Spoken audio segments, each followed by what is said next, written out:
Ladies and gentlemen, Totally pre-recorded from Knuckleheads in Kansas City, Missouri. Kansas City Knights. Hey, I'm Shannon Geber. I'm Brian Rice, and tonight we have a very special setup, a return guest, our first return guest. So exciting. For the podcast. Crazy. Deann Kinsch. And we have a limited time with you, so we're going to jump right into it, but you're about to release a new album, and tonight is your basically release party. Release party.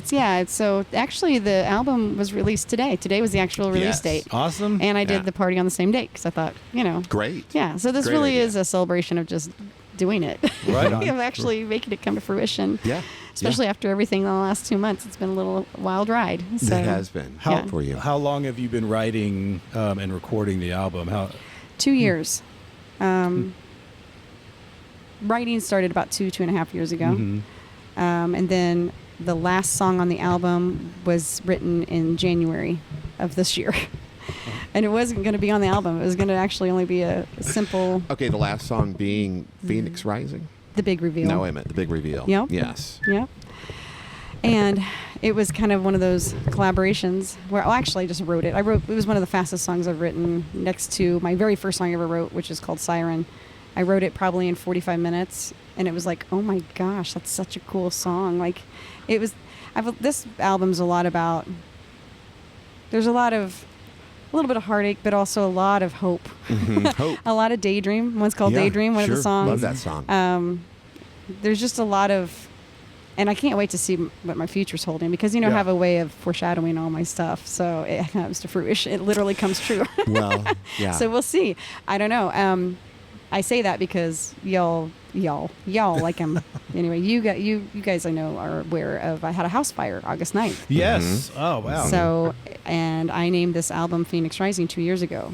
And if you Google Phoenix Rising, it'll tell you renewal, Rising. coming out of the ashes. Coming out of yeah. the ashes, right from the ashes. Yeah. Sure. And it's so fitting. And I'm now living in a rental home for the next 6 months to 8 months while my other home is being remodeled. Mm-hmm. And it's just been a real, like Hectic. tonight, like for example, first responders, right? Yes. Of course, you hear people always say, "Oh, we're going to celebrate our first responders. We're going to, and everybody stops and gives a moment, and you do it because you just, but you do because you're a first responder, and you go, "Oh yeah, we're going to give respect," and then you actually use the first responders in your community, and you have a completely higher respect and understanding of what that entails. Sure. And so as soon as all of that happened, I knew that tonight, if I was going to do, and I didn't even know if I was going to do the night. Actually, at that point, 2 days after, I had decided I'm going to extend it to the spring. I'm just going to postpone. And then I went and did a duo with Scotty McBee, and his mom was there. And she came up to me and she goes, "I'm so sorry to hear about the fire. And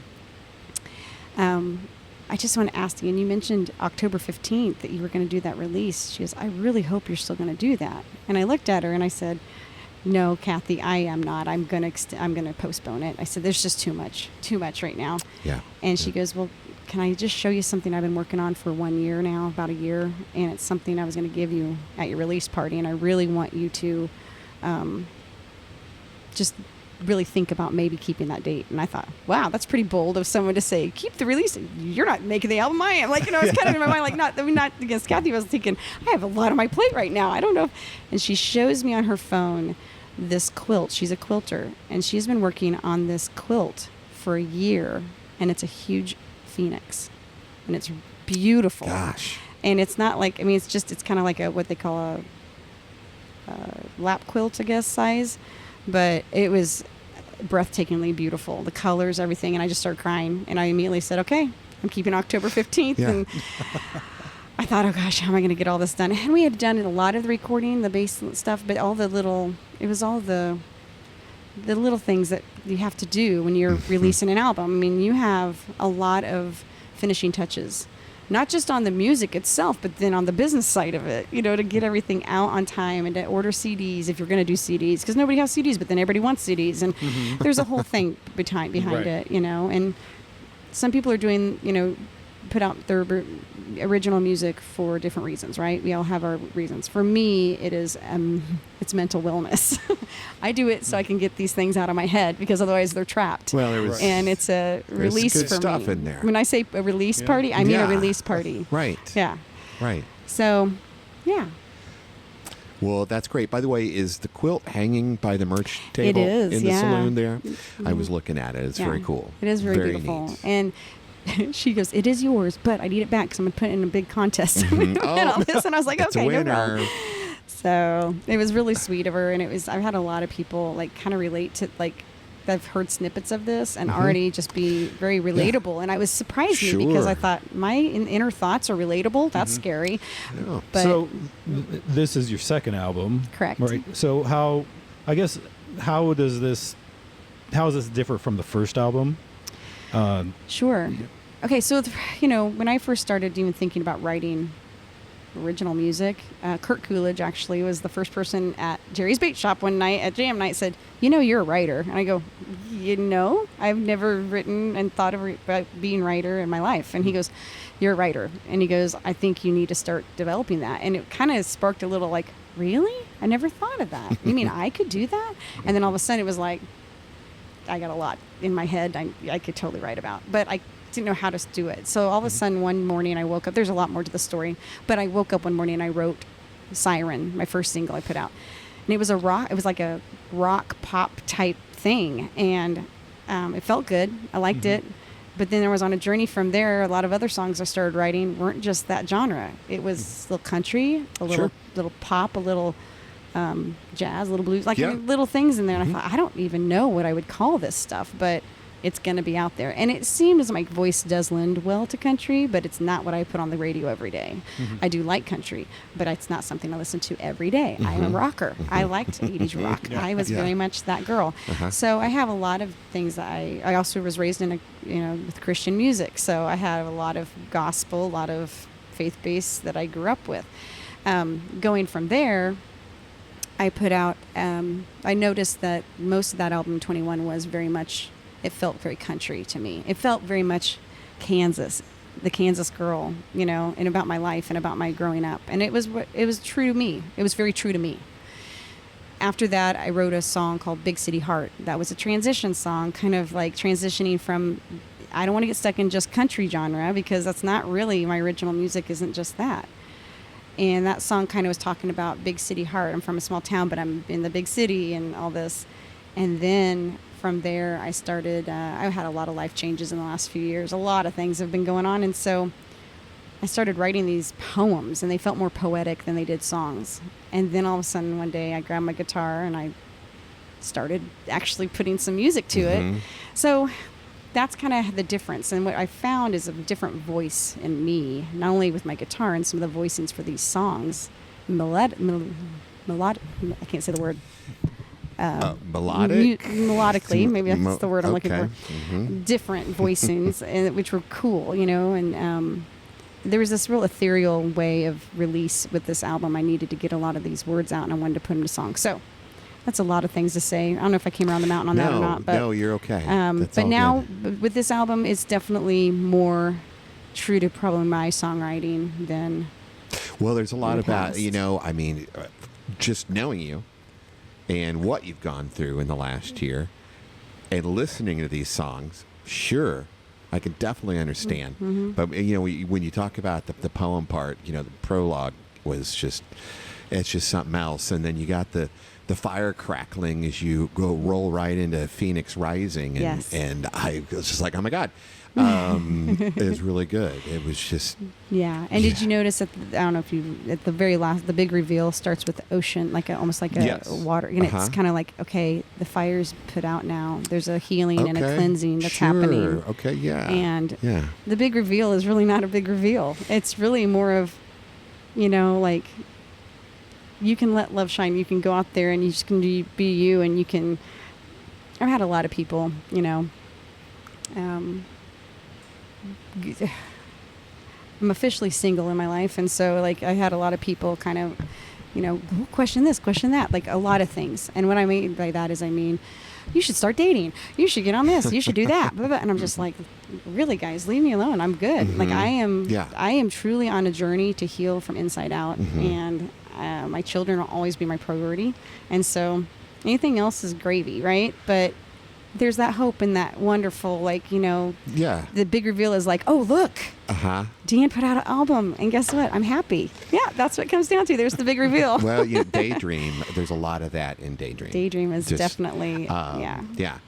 I just wrote down some things from each song here. Shannon, look at you and your homework. First off, your songs are great, so it's real easy to do this. Okay, thank you. So Phoenix Rising, each new person that enters your life is like a sharp, what was it again? Each new person that enters your life becomes a possible razor sharp knife. That's it. But the part that really gets you is this. Ready to cut me down from head to toe, spilling my hidden jealousy from deep below. Yeah. And really, that was me learning a lot about myself and relationships, not just romantic, but friendships and bandmates and all kinds of things. And understanding that, you have to be true to yourself first and foremost. And you have to know yourself well. And if you do, everything will build upon itself in due time. But it's funny, time is everything, right? Yes. Time is everything. And so like when I wrote those words, some of that stuff doesn't serve me anymore because a lot of that is... You've moved on. I moved on. Yeah. And that's the thing about songwriting. You write these songs and you're like, whoa. You're like, okay, not to bring up Taylor Swift, but Taylor Swift, all those songs right now, she's in the midst of that. I have this lady, she's around here. I think she might have moved here. She's dating a football player or something like that. Yeah. So, but I mean, when some songwriters write things and they can get things out really fast and it might be right where they are in life. That's kind of where she is, right? This is 2.5 years in my past, a lot of this stuff. The big reveal was very much written, not planning on being on this album, and I played it for the two guys, Joseph Ranahan and Scotty McBeer, my producers, and I let them listen to it, and they were like, oh no, that has to go on. It's a great ending song, because otherwise it would have been not gonna go, would have been the last song. And it did feel like it wasn't complete. It just didn't, the album just wasn't done, I'm not going to go. I had this, so that song's all about attitude, like, I'm not going to do it. No, not me. Like, I'm not going. And it was just, and then a lot of that is also written from not just attitude, but in your own head, how you talk to yourselves and how your inner person is telling yourself, you know what I'm saying? Like when you're starting to question things or have any doubt, you have a way, everybody has a mantra or they have something that helps you turn that and go, nope. Not going there. I am and you have to fight those things mentally a lot of times. Totally. I'm a chronic overthinker. And it's a daily thing. Overthinking, I love it. I think, I don't want to I'll just say somebody said to me, women are horrible overthinkers. And I was like, have you met any men?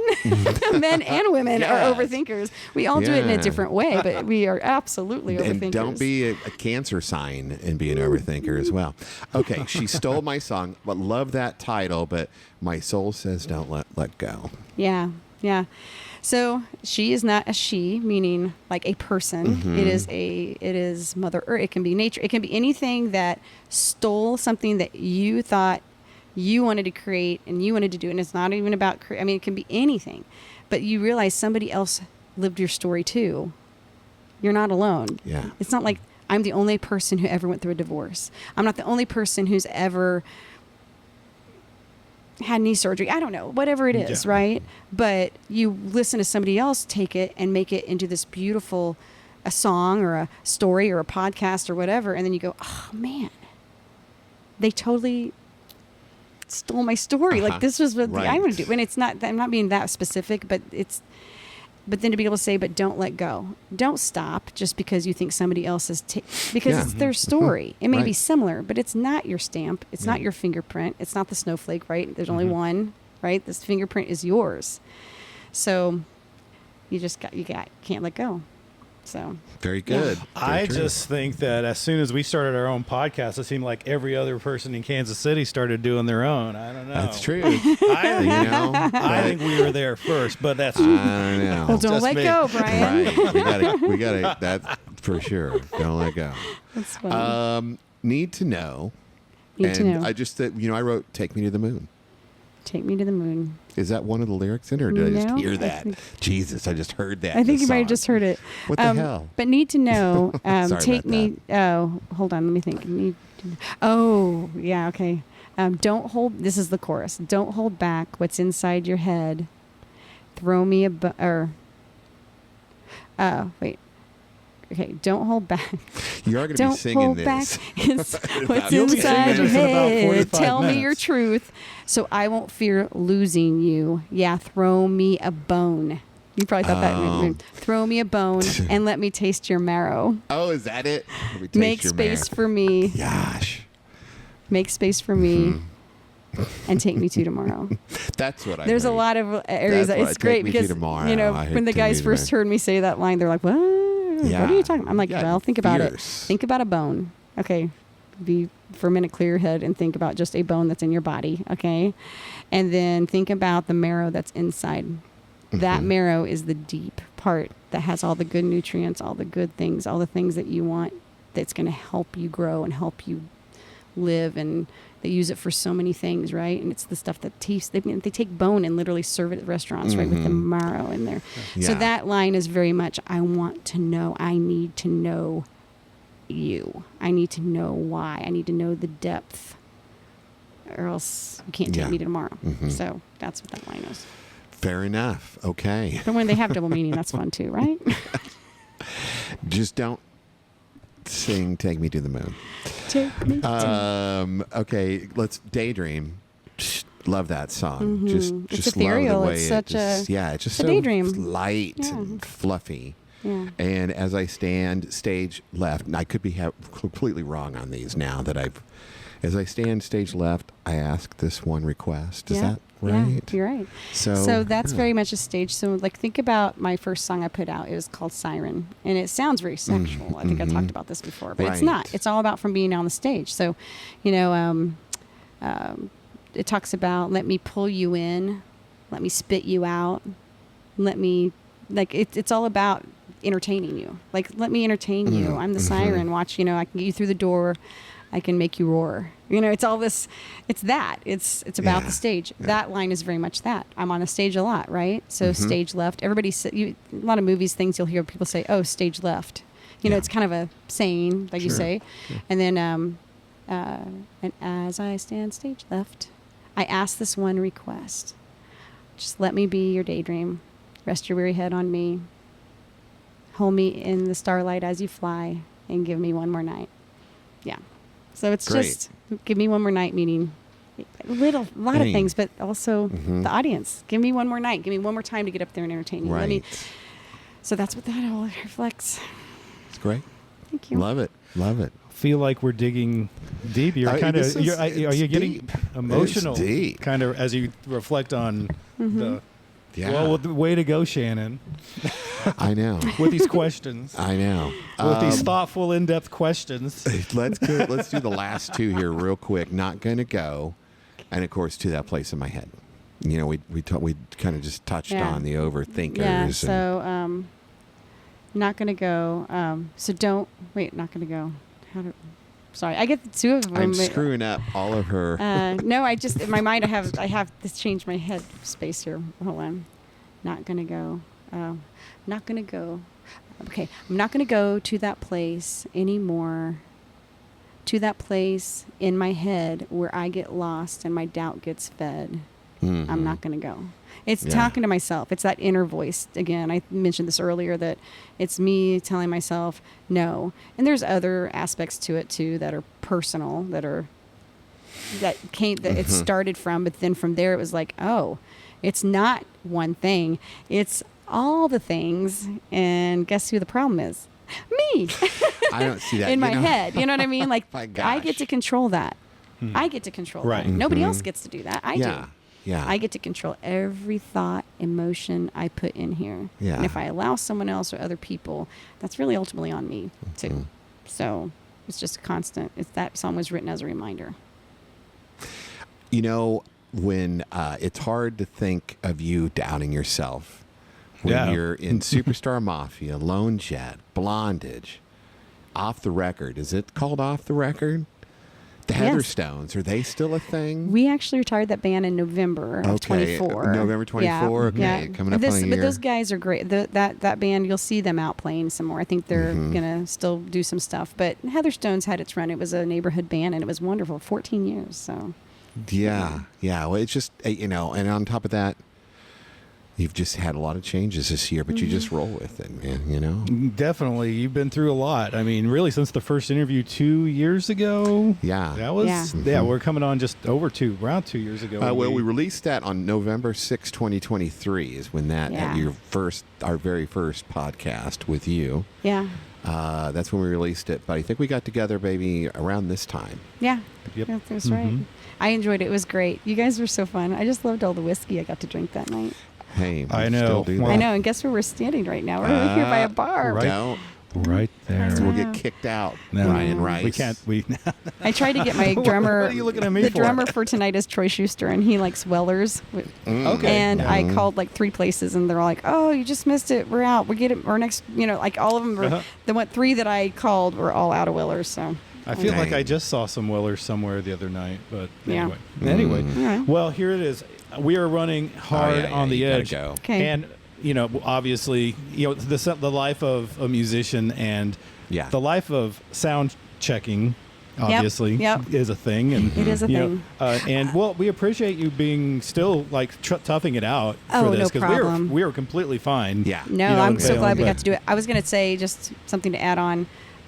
Everybody tonight gets a lyric book that I printed. So when they come in and Great. pay at the door or show their ticket, Yeah. the guy there will be handing them a really cool little envelope I that has my need it. wax CLD on it. Oh, hey. And then they get to open it, and then they get to experience the lyrics, because I think that's important with songwriting. You hear these songs and you hear the music, and the music's great, right? But as a songwriter, and my guitar player would totally argue with me. He always says, I don't put any vocals in my floor wedge at all, just my guitar.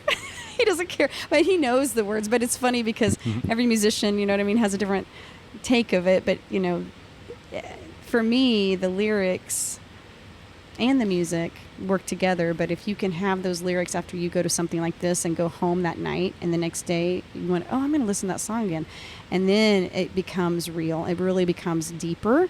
It's kind of like in the cassette tapes when we used to open it up and unfold it, and we look at those small little, and we'd sit there and read every word. I did anyway. Oh yeah, White we all Snake did. I think and that's Poison right. and That is- all of it. I feel like that's something that current generations totally Right. miss out on. They but have you know no what? idea. The current generations, you're right, but a lot of young songwriters, like that, because I'm with Lyrical Bells and I do all these things, and I'm meeting a lot of people. All these young people, they're all about the lyric book. So that's the new thing, is these lyric books. You're going to start seeing these being something you can buy, or it's going to become part of the merch is what's going to happen. Okay, cool. Well, that's encouraging to hear. So, you might not have the CD or the vinyl or the 8-track, but you will have a lyric book. All right. That's great. Awesome. I look forward to that. All right, I need thanks, it. guys. I think Thank we're you. going to wrap Yeah. it up. Hold on, real quick. Deann Hey, Kinsch. good luck on your album release party here Thank later you. on. You all Very are amazing. And thank you for accommodating us. Yeah. We appreciate Yeah, it thank very you. much. We appreciate And- you. Thank you, guys. Thank you. Keep it up. Deann Kinsch, everybody.